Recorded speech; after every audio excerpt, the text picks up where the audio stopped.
my audio be effed up, bro. It'd be effing when I'm talking at a distance from you. Hope y'all can hear this. So, you know what I'm saying?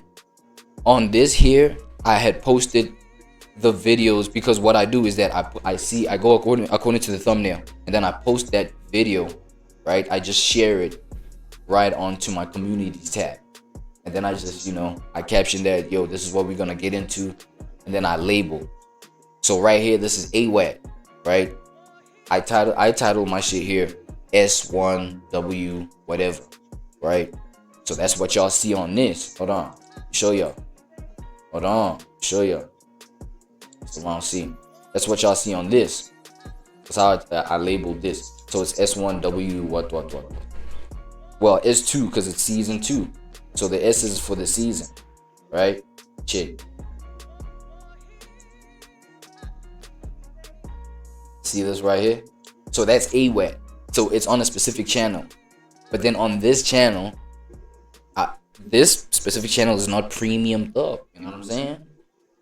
Boom. That's the revelation. So, but then in order to get to these posts, it's like I switch. Instead of like search from the other account that I'm on, search for this account so that I can get to these posts. You know what I mean? It's like, I feel like it's yeah, that's not necessary. I just like go straight because I'm the account, bro. Like, just go to the account. But then this account, still not premium. You know what I mean? I don't know if y'all can see that. Y'all can see that. You know what I'm saying? This one's still, this one's still not premium. Facts. You know what I'm saying? So, but then, now since we're on this communities folder, right? Now since we're on the posts folder over here on this channel, right? If we switch over to the other channel that is premium, where we're actually going to react on, right? It still remains. Oh my God! Why would you do this, bruh? And the thing is, it switched. Why would you want to do this, bro? Okay. So we were supposed to do that. Hold on, let me just do this. It was supposed to switch on to the premium. Let me just do this. Fuck yeah. I'll just take my ball on to another spot. Fuck yeah. Saying, there we go. Over here, we already on the channel that we're supposed to be at. Well, you know what I mean? So now what we gonna do? We're just gonna paste this URL. And then go to that communities tab that I was talking about. But through this channel, that's a premium. Yay! Okay. So with that being said, ladies and gentlemen, AWAD. Oh my God. Hopefully y'all can't hear Bruce Rooster. Hey, he's back. Hey, he's back. Hey, he's back. Let him kick it. I told y'all, let him kick it, because now if we're gonna be worked up because of some dumbass rooster outside that just chooses to like disrupt and interrupt our stream, hey, whose fault is that? You know what I'm saying? That's like nature right there saying, yo, can I be on stream? Oh, I mean on the recording. I should actually start doing one thing so that I don't confuse myself. Because sometimes, you know, these videos be lives, but that depends on which channel on which account I'm on. You know what I'm saying? I just might have to transform all accounts into, well, I might have to just live stream. Anyway, yeah, the rooster outside, bro. Please don't mind, homie. Right? He's mad intrusive. Okay. So as I was saying, what was I saying? ADHD ass mind. Fuck it. Just get into the thing, right? Just get into the thing. So the hell I got lined up today. Survival stories in history. Okay, this one I had seen. It was initially, I was thinking of just, you know, reacting to an Astral Dior video about it. So I was like, nah, let me just get into it myself. I'm saying, why are you still on this account, bro? I thought we spoke about this, bro. Alright, let's not doing this. Anyway, okay, no. We safe. Hey, we safe. Shh. Okay, right now, most epic survival stories in history, dog. Any of y'all heard about this? Serious history? Serious history. Seriously. Alright, let's hear it. Thank you to ZocDoc for helping us make this video. Today we're going over the most epic survival stories in history. Poon Lim. It's November 23rd, 1942, and 24-year-old Poon Lim is desperately clinging to a wooden plank in the vast emptiness of the Atlantic Ocean. Just moments earlier, he had been a steward aboard the SS Ben Lomond, a British merchant marine ship on its way to New York. Without warning, two massive explosions ripped through the vessel, and Lim was swept overboard. Fighting against the pull of the now sinking ship, he frantically swam toward what he hoped was the surface, his lungs burning for air. When he finally broke through, he looked around only to see the endless ocean stretching in every direction. He was completely alone. Immediate trauma. As he bobbed in the frigid water, trying to make sense of the nightmare unfolding around him, the German U-boat that had fired the torpedo suddenly surfaced. Its crew climbed onto the deck, and Poon Lim waved frantically, shouting for help. The Germans spotted him and burst into laughter. They mockingly wait. Are these true stories? First things first. Waved back before again disappearing beneath the waves, leaving him to die. After 2 agonizing hours of drifting, Lim spotted a sign of hope. One of the few life rafts the crew of Ben Lomond had managed to launch before the ship went down was floating just a few hundred feet away. He desperately swims toward it and drags himself aboard. In the distance, he sees another raft carrying a handful of other survivors, and they begin waving for him to join them. But with no oars to steer, the raft slowly drifted apart until once again, he was completely alone. Aboard the raft, Lim finds some food, water, and signaling supplies.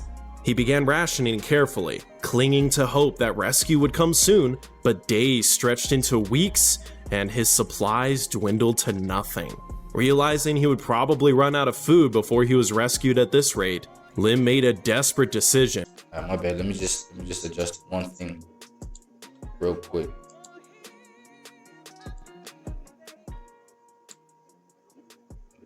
Get that a little lower. So he would save his last piece of hardtack not to eat, but to use as bait. He fashioned a fishing hook from the spring in his flashlight and unraveled hemp rope for a fishing line. Surprisingly, the fish seemed to like the hardtack more than the sailors ever did, but his hook was too small to catch anything substantial. Using a nail he pried from the raft, he made a bigger hook and used the small fish he had been able to catch as bait. As his fresh water supply ran out, he rigged a canvas shelter to catch rainwater to drink. When seagulls began landing on his raft, Lim caught them for food as well. With no way to cook the birds, he butchered them, soaked the meat in seawater, and dried it into jerky under the scorching sun. Though the supplies he found on the raft had completely run out, he was now catching enough food to survive. I'm not gonna lie, that's a way to survive, for real. Most epic survival stories. You know, I feel like this is where we can kind of safely say, I think maybe safely say that, you know what I'm saying, this is where pressure produces diamonds, for real. You know what I'm saying? When you're really going through it and when you really have to make those decisions under that kind of pressure, oh, you really gonna pull up. You know what I'm saying? And it's to a point where I feel like whether you're like petrified, like whether you're out of your body terrified, right? Out of body kind of fearful or paranoid. It's like pushing through that. I feel like that's where even we can see that, you know, using the mind beyond, you know, the attachment of the emotion. That's where you can really learn that. You know what I mean? Where you really have to get militant. You know what I mean? But then the rain stopped completely, and soon he was left with nothing to drink. Sunburned and delirious with thirst, he watched as sharks began circling his raft. In this moment, Lim comes up with an idea only a man staring at death could come up with. But before we get into that absolute crazy thing that Poon himself at work die both fighting action 72 appointment, what you need the sharks. .com/serious history to find and instantly book a top-rated doctor today. Using seagull remains as bait, he tries to catch one of the sharks. He gets a bite and he uses all of his strength to pull the giant fish out of the water. Desperate beyond reason, he cuts it. He also jerky the shark open and drinks the blood from its liver. A few days later, a cargo ship appears and Lim shouts to them in English, begging them to save him. But they ignore his request. The crew, assuming he was big nose ass, looking like a nigga. How the fuck you expect that kind of? How the hell you gonna expect him to help you out, bruh? I'm saying he done seen a whole lot of traumatic events where, you know, people just died, people lives just taken away. This, that, the third happened in these oceans. He probably like, yeah, nah, he one of those ocean casualties, bruh. Who the hell gets in the way of nature creating its own casualties? I'm not trying to be that. You know what I'm saying? So if nature chose this lost ass person to go die by himself, you know what I'm saying? Let it be. Let it be. Big ass nose like this. Y'all saw that nose, bro? Blood from its liver. Y'all saw that. A few days later, a cargo ship appears and Lim shouts. Bro, his face don't even look. I'm saying, look at that. His face looks antisocial. Look at the guy. Look at the guy behind him. Look at the guy behind him. Starved, bro. Starved, bro. Saying one tooth left. Oh, it is bad, bro. And this is your leader. Look at this guy. Look at this man. And you got to think this got to be probably somebody like uncle, bro, back home. Somebody pops, like somebody like granddad. I'm saying somebody's son. This nigga. You know what I'm saying? Look at this guy. No, man, ain't no trusting that. It's like, bro, you damn near. Like, you literally dead, bro. Like, saying on GTA, no TOS. You literally gone.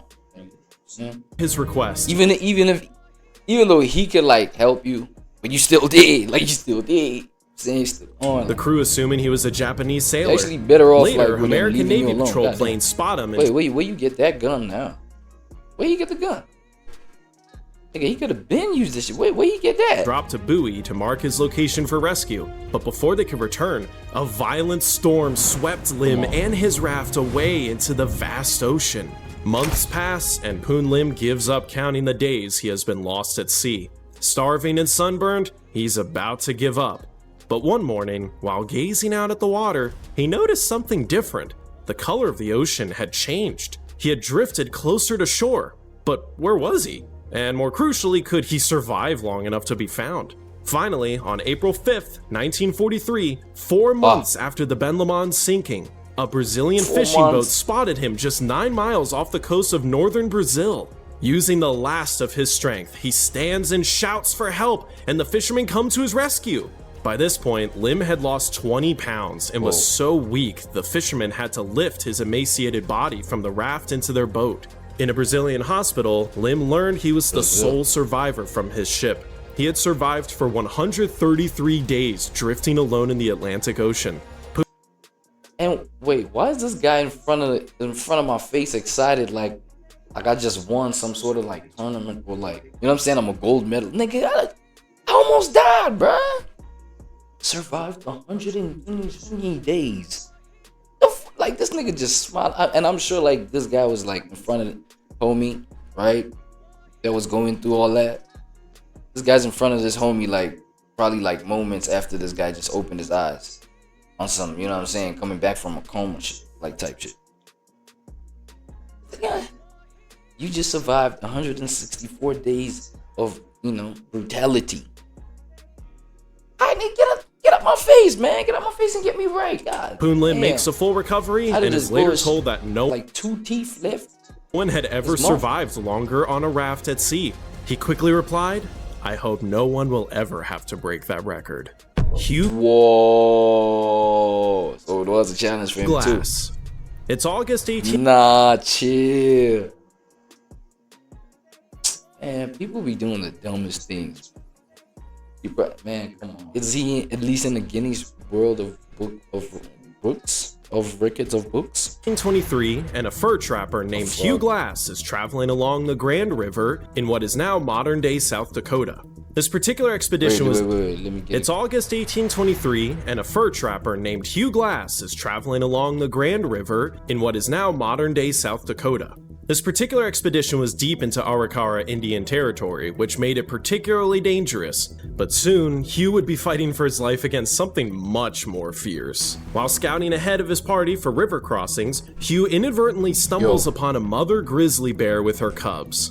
The mama bear, on instinct to protect her young, lunges at Hugh and instantly begins to maul him. The bear tears deep gashes on his back and chest, exposing his ribs, breaks his leg, and slices his throat. The other trappers hear his screams and... Nah. Okay, I'm seeing, you know what I'm saying? Well, obviously the videos like in cartoon form, right? That's safe to put it that way, cartoon form. Or anime, is there a difference, right? Cartoons, animation. But like, shit is graphic, dog.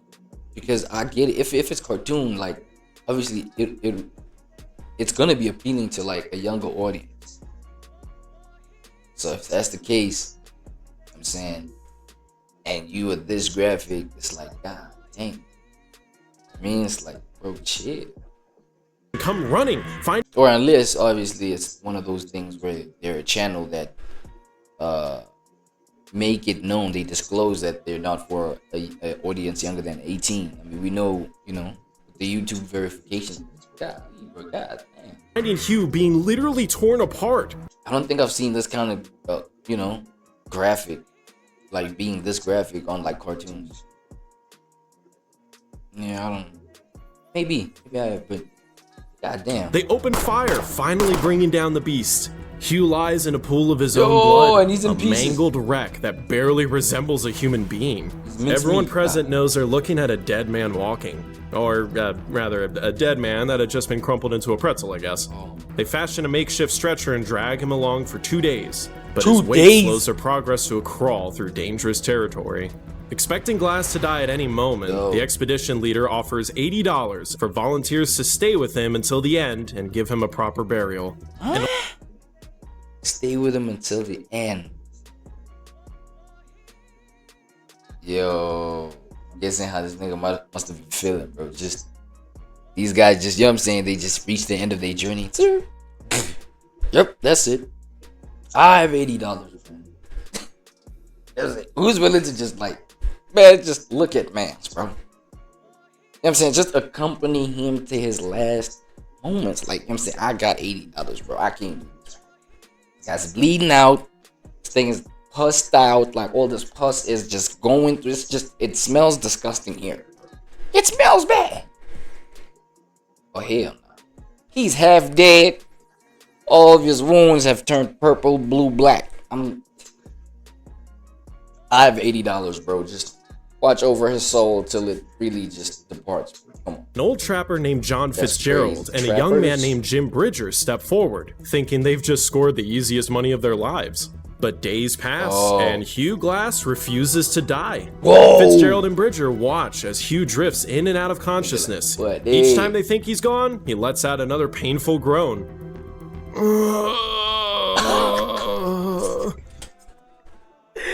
But yo, this nigga does not want to buy, bro. We don't want to leave. I'm not leaving, bro. I'm not going nowhere, bro. Poor old Hugh. I'm not going nowhere. It won't be long now. Oh my god, the nigga not going nowhere. And it's not like he got like painkillers or anything like that. This nigga feeling everything. I feel like, yo, on some shit, bro, that pain must have been keeping him alive. I'm saying, feeling all that pain. But like, damn, being mangled up by a bear, dude. How long until you like unconscious from your is it like unconscious, or like, you know, when you're in a coma or some shit like that, when you pass out from just like all the wounds bleeding out and the infections and all that. This nigga just refused to even just like fall into a coma, like, you know what I'm saying, pass out for a little bit.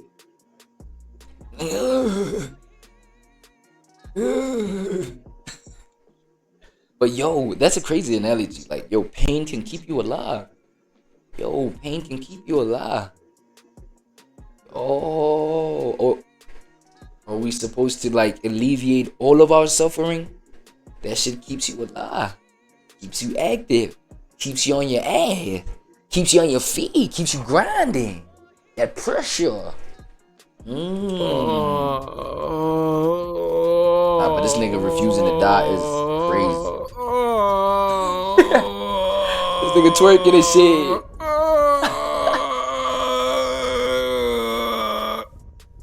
Yep, any minute. Nah, boy, I ain't going nowhere, boy.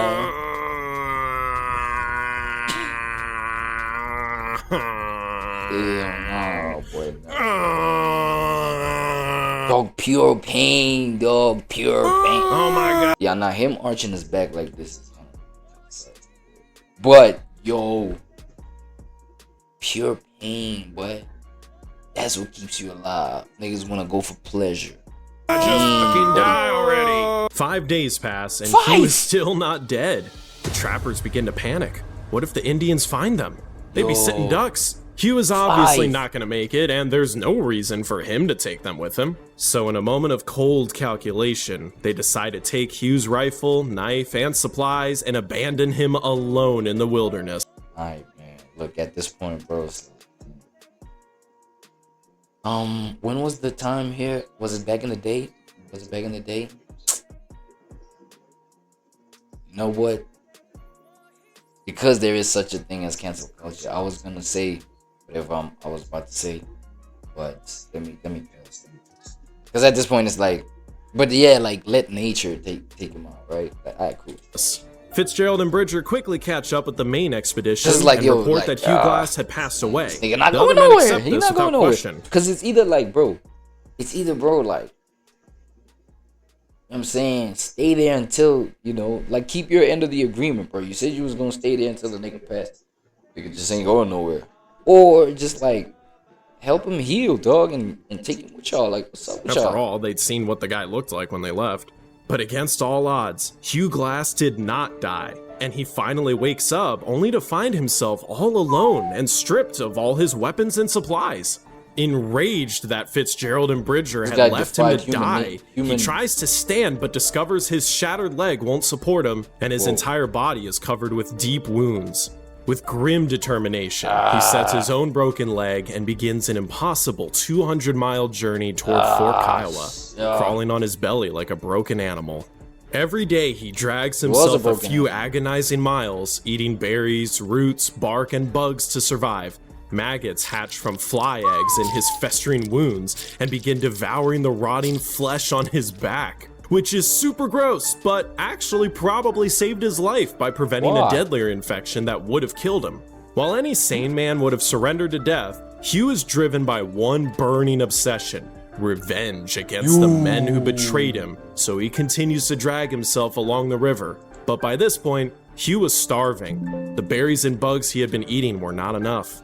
He discovers a pack of wolves feasting on a freshly killed buffalo calf. When the wolves leave, he crawls to the carcass and claims it as his own, setting up camp and gorging himself on meat until his leg heals enough for him to limp onwards. What? Eating wolf meat healed him? What? Raw wolf meat? Pause. Reaches the Missouri that healed him? River, and there, some friendly Lakota Indians give him a boat which he uses to float downstream. Finally, in October of 18... he's training for the revenge now.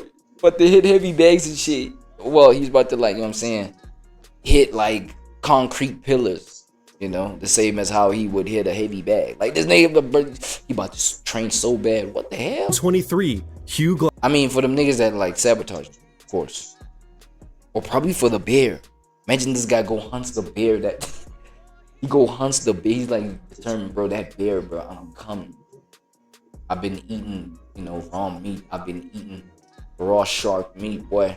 I've been eating raw wolf meat. Nigga, you know what I'm saying? When I get to you, bro, I'm pure animal now. I'm rip your throat apart, bear.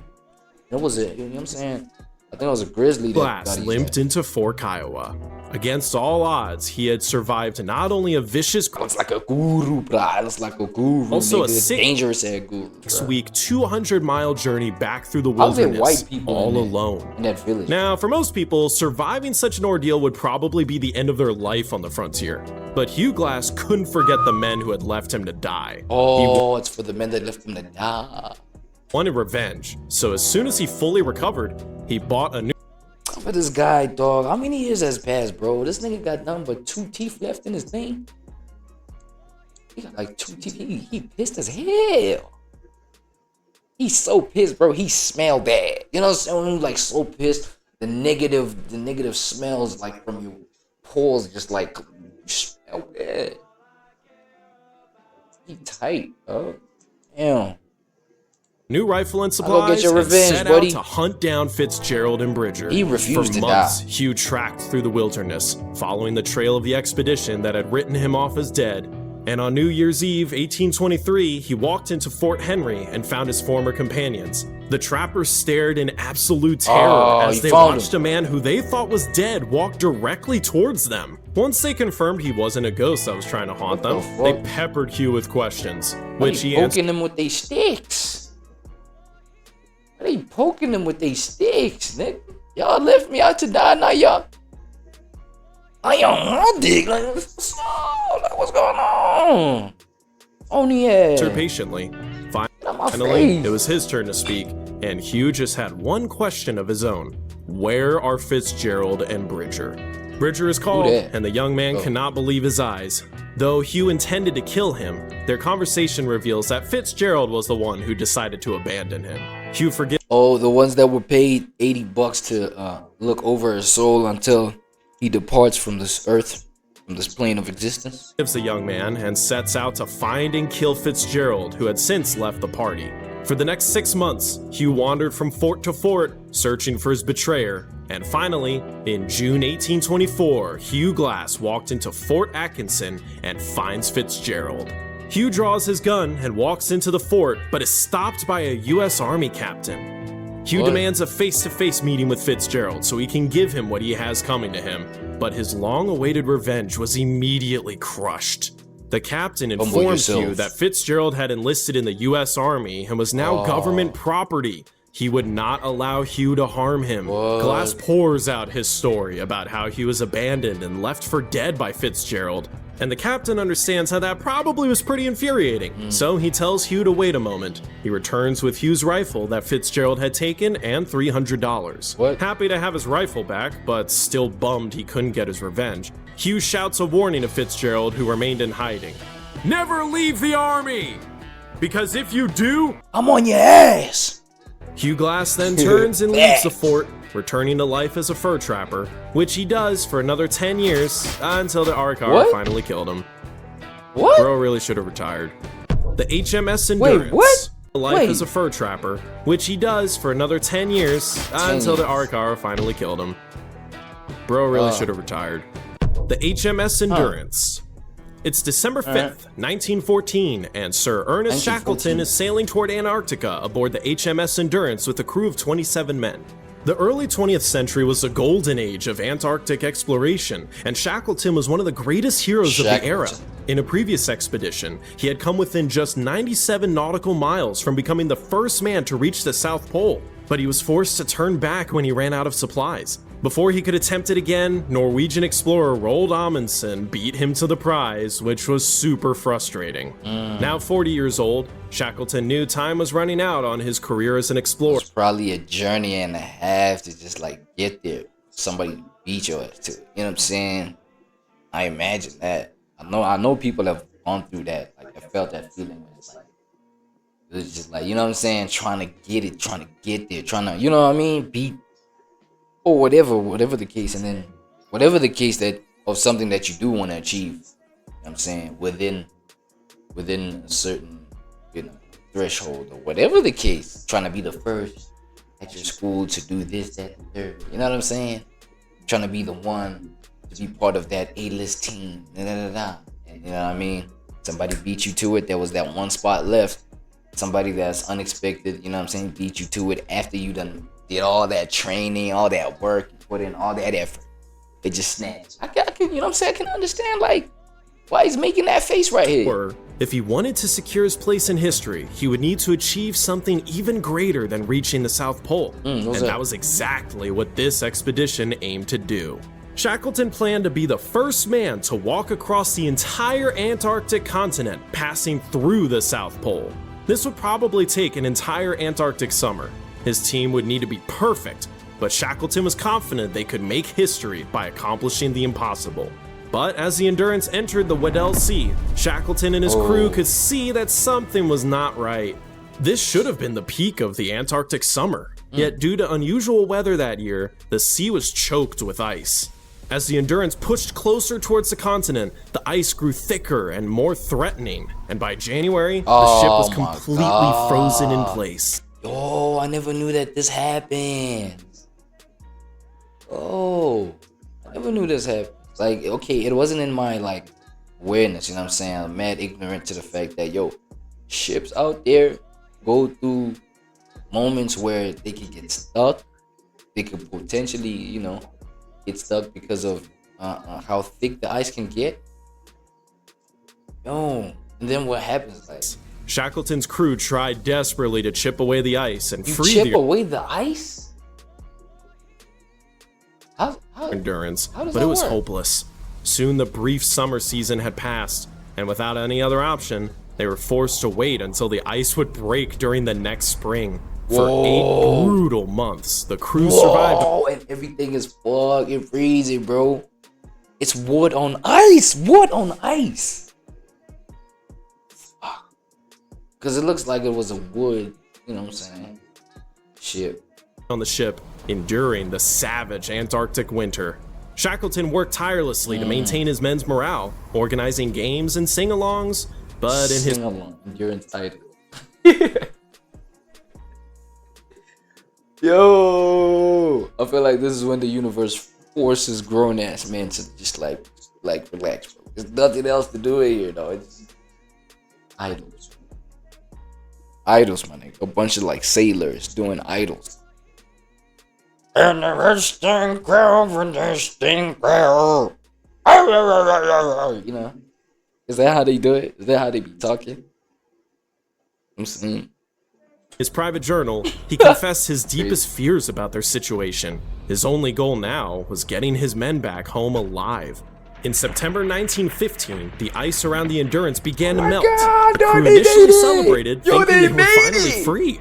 They had no idea their nightmare was about to become so much worse. As the ice melted, massive chunks began pressing against the ship. Man, what the fuck going on, bro? It's like, yo, God, bro, do you actually want us to like go to where we need to go or nah, bro? At this point, like, it's like, yo, make it clear, bro. Man, if you want to like gone, just like off us already. God, what's up? You playing these games, bro. We need to get to where we gotta get. Like, sheets grew worse. The damage became so bad that by October 24th, water was pouring into the cabin. Shackleton gave the order to abandon ship, and the crew frantically unloaded supplies onto the ice sheet before watching the Endurance disappear beneath the surface forever. Shackleton hoped the ice sheet would drift them close enough to an island where he had cached supplies, but as the Antarctic summer progressed, the ice literally melted beneath their feet. Food grew scarce, and eventually, the sled dogs were shot to provide meat for the starving crew. Shackleton made desperate marches across the shifting ice floe, trying to reach solid land, but every attempt failed. They had to establish new camps while the ice was rapidly disintegrating beneath them. On the evening of April 8th, the ice sheet the crew was camped on suddenly began to split apart. Shackleton immediately ordered his crew to load the 3 remaining lifeboats from the Endurance and set off as their previous campsite crumbled apart. As they sailed through the night, one boat was lost in the darkness, crushing the spirits of the survivors. Shackleton had initially planned to head for Deception Island, but it proved deceptively difficult to reach. With his crew freezing in -20 Fahrenheit temperatures, he was instead forced to land on the barren wasteland of Elephant Island. As the men from the 2 surviving lifeboats unloaded their meager supplies, they spotted something miraculous on the horizon. The third lifeboat had somehow found them. The crew reunited in tearful celebration, but reality soon set in. Elephant Island was a frozen hell. No whaling ships visited this desolate rock, and it had virtually no wildlife to sustain them. If they remained here, it would mean a slow, cold death for everyone. These men had trusted Shackleton with their lives, so he decided to risk his own to save them. He ordered his carpenter to repair and modify one of the lifeboats, the James Caird, which he and 5 others would use to attempt an 800-mile journey to South Georgia Island. He selected navigator Frank Worsley to join him, and he would assign him the near impossible job of guiding their tiny boat across some of the most dangerous waters on Earth, using only a map and a sextant. Shackleton packed enough food for 4 weeks, assuming that if they hadn't found land by then, they would have overshot their target and would be doomed anyway. The 6-man crew launched from Elephant Island on April 24th, putting their lives entirely in Frank Worsley's hands. For 14 hellish days, the James Caird was battered by 20-foot waves while ice formed on the boat and crew. Worsley navigated from memory and the few precious hours of daylight each morning provided. Finally, on May 8th, South Georgia Island appeared through the mists like a mirage. The tiny boat made landfall 2 days later. Against all odds, Worsley had successfully guided them to their destination. Though they had made it to the island, the 6 men were far from rescued. The James Caird had landed on the south side of the island, while the whaling stations Shackleton desperately needed were on the opposite side. He could either try sailing around the island, risking being blown. That's what I'm saying, bro. Like, man. Okay, at this point, I get it. At this point, I don't even give a fuck what everybody else thinks, man. I'm like, bro, God, bro. At this point, again, I think you just want me to fight. I just think you just want to grow some sort of resilience, some sort of stubbornness. You know what I'm saying?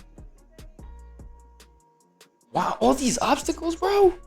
And these guys are the ones that trust, you know, me with their lives. Come on, at this point, bro, come on. Just say that. If that's the purpose here, just say that. Cause you know what I'm saying.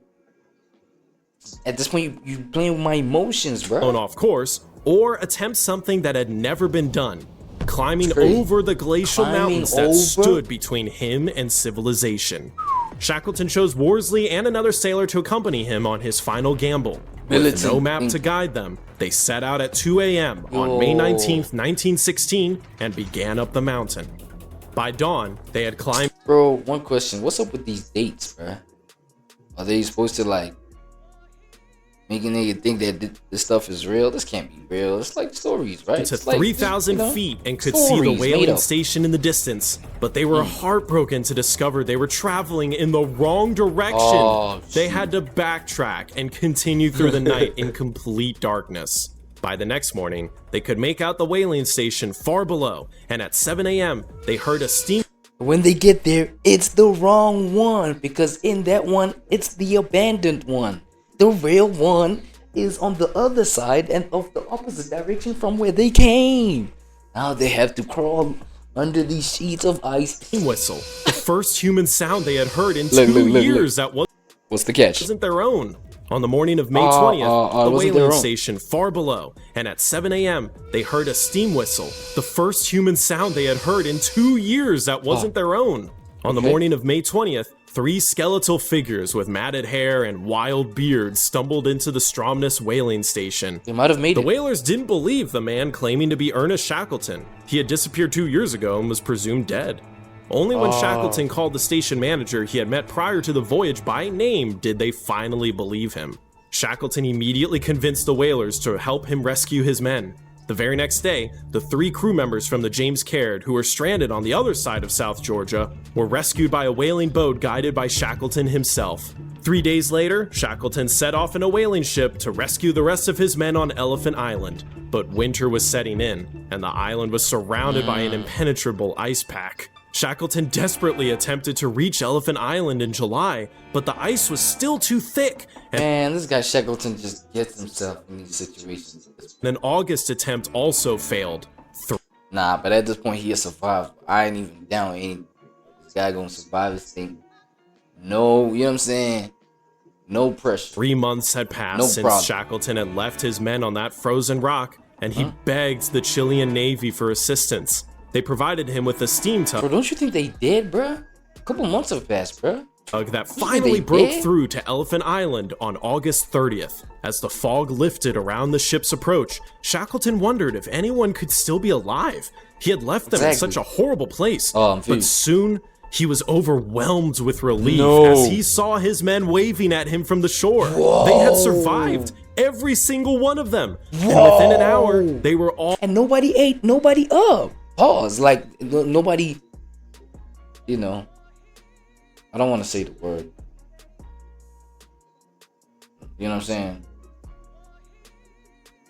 It rhymes with Hannibal. Nobody did that to anybody else. So that's cool. All aboard the rescue vessel. Against all survival odds, skills. every member of Shackleton's crew from the HMS Endurance had survived 2 years in the most hostile environment on Earth. When Shackleton planned another Antarctic expedition in 1922, many men from the crew of the Endurance volunteered to join their captain on another adventure. Tragically, just before W. Shackleton and his people, wait, did this nigga just drop dead? This guy just dropped dead? Earth. When Shackleton planned another Antarctic expedition in 1922, many men from the crew of the Endurance volunteered to join their captain on another adventure. Tragically, just before this new adventure could begin, Shackleton died of a heart attack on South Georgia Island, the very same island where he had risked everything to save his crew just 6 years earlier. Alright, then there you have it. You know what I'm saying? You do all that heroic, all that legendary, all that type of activity beyond that kind of the greatest motion of all time, and go ahead and die from a headache. And go ahead and die from a heart attack. Go ahead and die from a stroke. Planning your next festival, your next tour, nigga, your next, I'm saying, our next voyage. And just right straight after getting that thought, you just, you know what I'm saying, die from some infection. From, you know what I'm saying? You know what I mean? From some unknown flu. Bird flu. Some like dumbass. You know what I'm saying? Hey, at this point, I couldn't even tell you what the moral of that story was. Shit, I think I fucked myself over by, you know what I'm saying? Oh, nah, I didn't. Okay, yo, still here. Oh my God, when was the last time we got into some riddles, y'all? When was the last time we got into some riddles, baby? You know what I'm saying? Yeah, and then we'll see what we get into after that. But this has been a minute for my people Brightside. Oh no. Hey, what's up? I thought it was an ad. I was like, bro, I thought we spoke about this premium. I'm here with a new test. I'm saying I thought we spoke about this thing, bro. You cannot be throwing that thing in my face, man. You know what I'm saying? I know I ain't got nobody watching my shit, but yo, it's not even about the numbers. It's about just the muscle development, the mental development of just like how we supposed to move. You know what I'm saying? Okay, so right here, Brightside. It's been a minute, as I told y'all. It's been a minute since I caught my boys Brightside. These are 12 riddles to check if you can escape from dangers. Right, Brightside, right here. But here's the vow. Here's the vow that I made to myself. Or should I just like let them rock? The background music that they be using, bro, be getting, you know what I'm saying? Getting me yellow mark. But I could let it rock. Just erase the music afterwards, right? Or I can just like do these riddles with the volume on mute. Because they write the questions. Right. And let's just rock, bro. That'll check your wits. Answer. Hey, what's up? I'm here with a new test that'll check your wits and survival skills. Let's do it. Try to crack the following 12 riddles and write down your results. At the end, You can see how well you did. But I should warn you, you'll need to do your best to avoid all the traps. Good luck! Number 1. A problem in the jungle. You're traveling through the jungle all on your own. One morning, you find out that you're almost out of water. You can get more water from one of 4 sources: a juicy cactus, a pond with salty seawater, a clear, still lake, or a silty stream. What source of water will you choose to fill your filter water bottle with? 10 seconds to decide. Juicy cactus. The one with clean water, bro. The lake with clean water. Most cacti are toxic, and instead of quenching your thirst, you'll have a severe stomachache. Salty seawater will dehydrate you. Stagnant water in the still lake is swarming with all kinds of bacteria, and drinking it is extremely dangerous. Thus, your best choice would be the silty stream. It contains nothing your filter water bottle can't neutralize. That was the clean water option, right? Stream? Okay, I didn't say stream, whatever. Number 2. A road accident. A truck, a man riding a horse, and a motorcycle are waiting on the road for the green light. Suddenly, the truck driver drops his cell phone on the horn. The loud noise scares the horse, and it bites the motorcyclist's ear. What? Shocked and in pain, the man unwittingly moves his motorcycle and...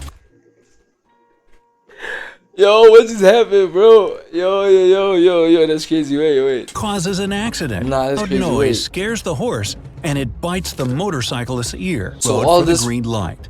Suddenly, the truck driver drops his cell phone on the horn. The loud noise scares the horse, and it bites the motorcyclist's ear.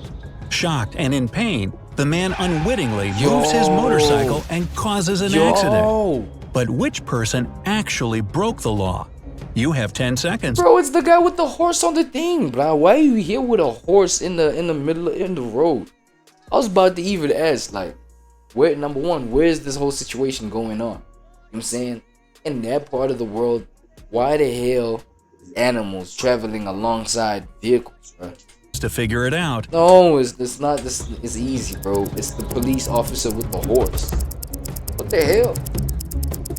What kind of police officer in 2025 still operates on horses, bro? Go get you a bike at least. It's the motorcyclist, because he isn't wearing a helmet while driving. For real? 3. A forest escape. No, bro. Why are we doing animals in the street? We're not supposed to. And you're a cop? You're lost. How the hell, bro? Wait, okay. How the hell you gonna, like, seize criminals? Unless, like, you're around the city doing some admin shit. How you gonna seize, like, a criminal? Okay, there you go. They're in handcuffs. Now they gotta climb on top of the, you know what I'm saying, of the horse and do one of those. You know what I mean? Where the foot goes over the horse's back. Pause. Right? Now what if the guy's just like, not going nowhere, I didn't do this, bro. Well, y'all got the wrong one. Like, bro, come on, bro. You see, I got this horse, nigga. Get on this. That time the arms is at the back. Get on, it's like, nah, I ain't do this, bro. Bro, just lift your leg, nigga. Let's go. It's you. It ain't me. Bro, I told you got the right to remain silent. Just get the leg over. Let's go. It's like, how the hell do you take somebody, you know what I'm saying, on a horse? Nah, that shit is not Lost in a forest. It's getting dark, and very soon, wild animals will start their hunt. There are 4 roads you can choose from: the north, south, west, and east. But the north path will take you to a supermassive black hole ready to swallow you up. Why? The south road goes through a lake full of huge whale sharks. If you take the west road, you'll end up at the edge of a ginormous hole in the ground which can't be crossed, even with the help of a rope. And the east path will bring you to a sky-high mountain which is impossible to climb over. You have 10 seconds to choose your way. What?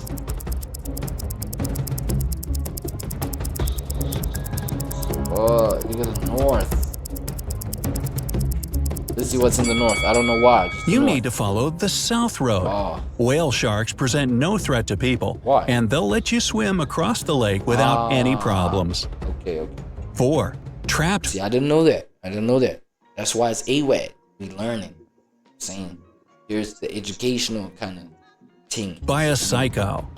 Trapped A psycho caught you and let you choose where you'd have to stay on your own for the following 3 weeks. If you manage to survive, he'll set you free. He gave you 3 options. Wait, let me read that. Let you choose where you'd have to stay on your own for the following 3 weeks. Okay. If you manage to survive, he'll set you free. Okay. He gave you 3 options: a desert full of cacti, a sunny field with flowers, a banana and a glass of water, and a beach under stormy skies, surrounded by sharp cliffs and hit by high waves. Where do you have the best chances to survive? For 3 weeks. By the beach with the stormy thing.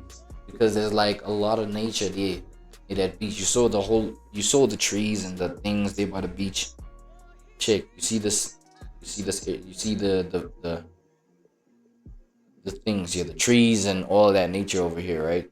I can like use my brain, like put those, like chop some wood together to, create some sort of shelter, for the 3 weeks. And there's water, there's a beach, I'm saying, so I can survive. And there's vegetation there, so I can keep, feeding myself while I wait for the nigga to set me free, right? Whereas here it's just a glass of water and 1 banana for 3 weeks. And I don't know, we might survive. I don't know, but I think the beach joint, like that's where I think might be better. Beach under stormy skies, surrounded by sharp cliffs and hit by high waves. Where do you have the best chances to survive?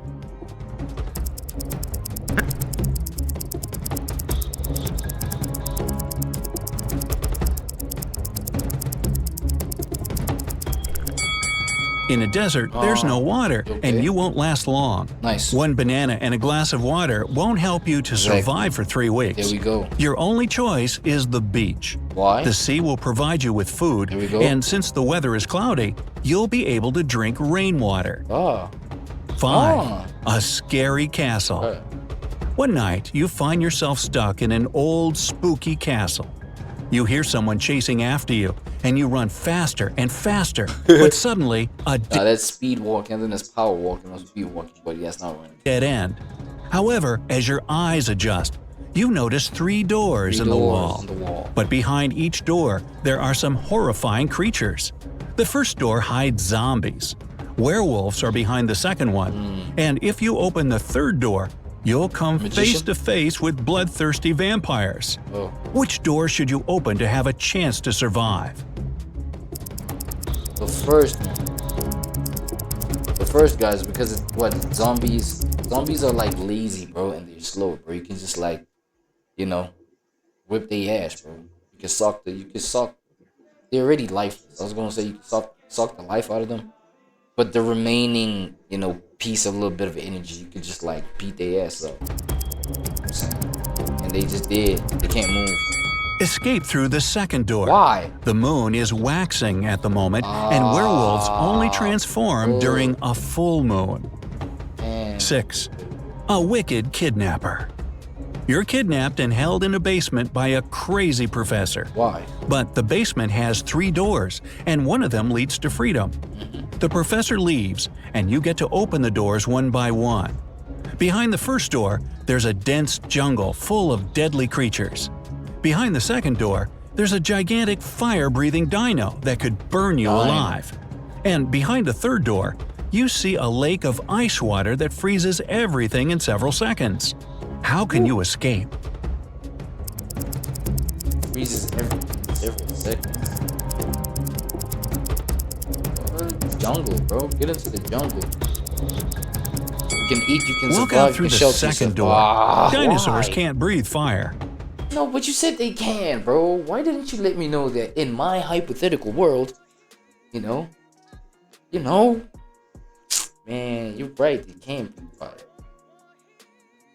Oh my God, it's just, what I'm saying, in the brain, Nah, but they still dangerous though. Depending on which dinosaur, right? They still dangerous, man. They can rip your ass apart, nigga. But I'm just saying, like, I don't know why my brain, you know, kind of puts dinosaurs synonymous to dragons. And dragons are mythical or mythical creatures, right? Number 7. The Attic Mystery. Oh my god. Mark and James played in the attic where it was dark and dirty. Why would they do that, first of all? You see these white kids, bro? Like man, come on, bro.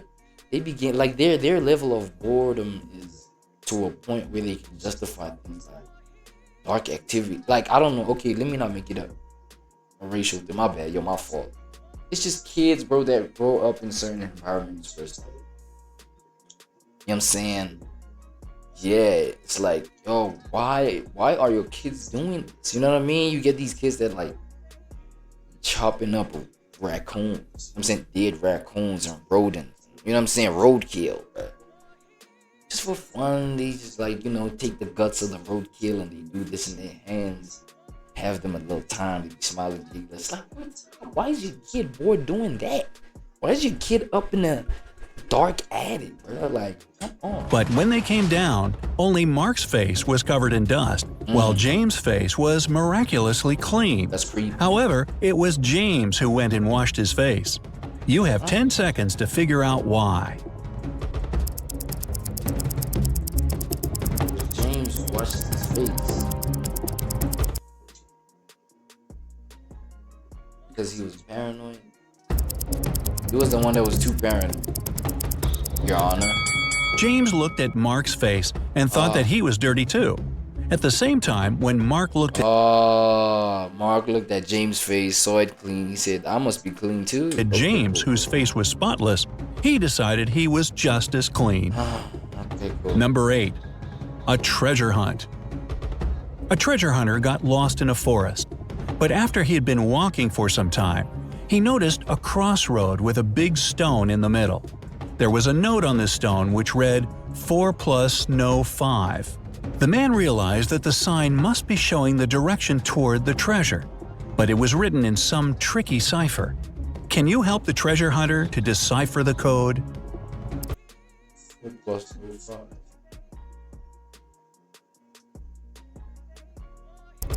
Huh? 4 + 5. 4 + number 5. I don't know. What? Yo, I don't know. The man should turn the note upside Oh God, bro.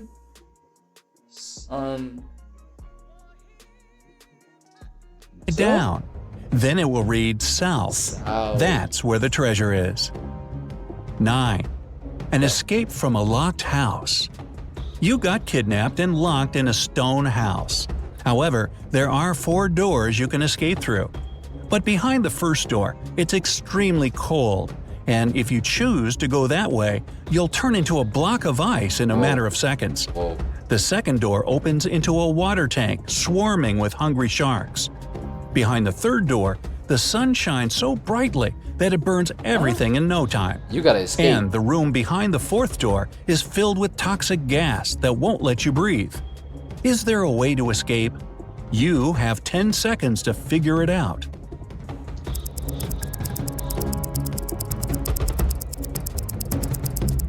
Oh my God, do the gas, bro. Do the gas, do the gas, do the gas, do the gas. Hold your breath until safety. Wait until the evening when the sun goes down and escape through the third door. Huh? 10. Oh, you said the nigga got 10 seconds to escape. Dropped What? into a pit.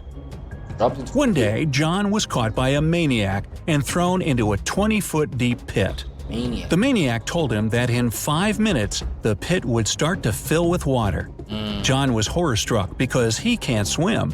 Why? He looked around and noticed that on the bottom of the pit, there was a 6-foot-long rope, a 4-foot-tall wooden barrel, and a 3-foot-tall metal safe. John himself was 6 feet tall. How could he use these objects to get out of the pit alive? You have 10 seconds to... What? That was saved. The pit is 20 feet. The rope is 6 feet.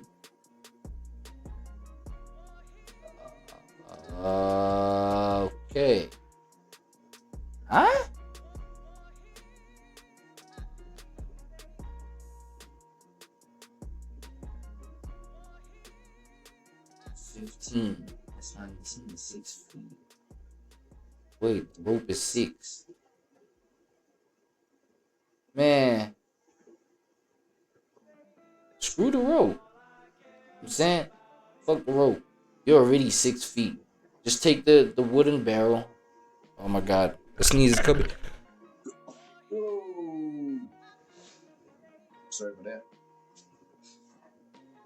Ooh. Sorry. Your Honor. Sorry about that, Your Honor. I'm saying, yo, forget the rope, right? Take the wooden thing, put it on top of the safe.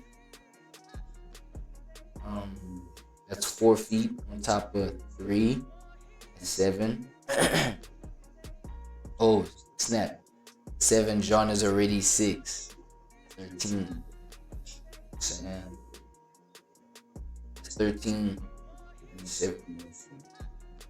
Fuck it, I don't know. To help the poor man. Poor man just boom, you know what I'm saying, figure it out, nigga. Go ahead and figure it out by yourself. Shit, nothing to move. John should hold on to the barrel when the water starts to rise. It'll help him to stay afloat and take him to the surface. That's it, that's all? 11. A cafe theft. Oh, jeez. Look at this picture. 10 minutes before it was taken, someone from this photo had stolen all the money from the cafe on the beach. However, all these people claim that none of them had visited the cafe in the last 10 minutes. Who's the thief?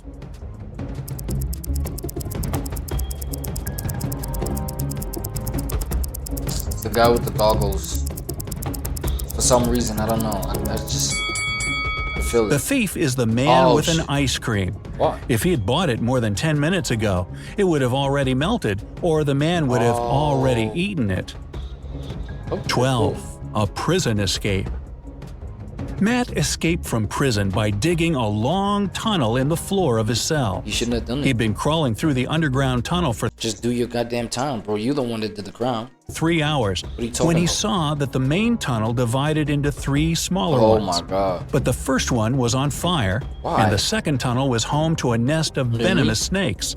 The third tunnel was set with explosives. How can Matt escape? Just wait for the fire to go out. Fire underneath the ground. Just wait for it to go out. And then you'll be good. Go through the first one. I'm saying. That's like, honestly. Matt should opt for the first tunnel. He Yeah. can walk through it after he puts out the fire with About the dirt. fire, dog. And now, let's get down to the part you've been waiting for. No. So, if I was never waiting for this part, dog. Today's one had me extra sick. I was out here sneezing and shit. I was allergic to y'all little questions, Brightside. Today, nah, I ain't gonna lie. Y'all got me messed up. Messed up, man. But shout out y'all, bro. Shout out y'all. Y'all know I'm messed with y'all. Alright, so I'm not gonna do the other history lesson facts.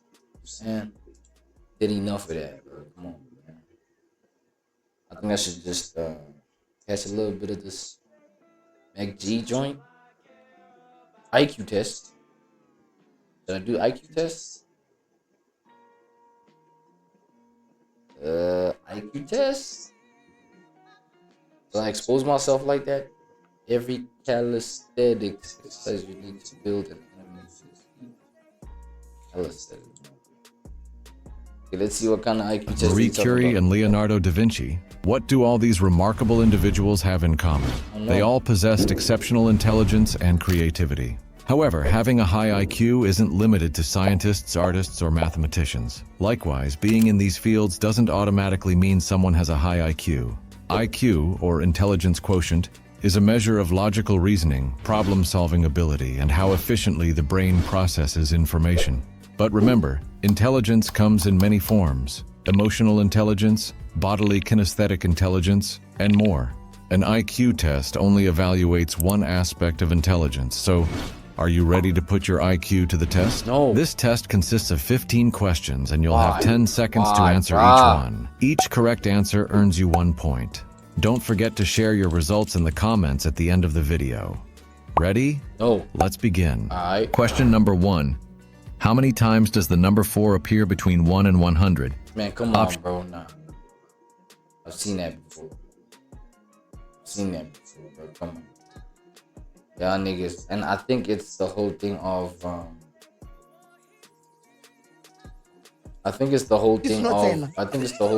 you know, the faceless AI generated videos. You know what I'm saying?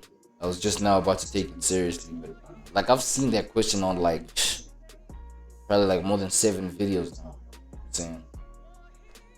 So nah, bro, it's like it just repeats everything. I don't know, probably just ride out with what's this? Spreading humors, man. You know what I'm saying? Spreading humors, the Mac G.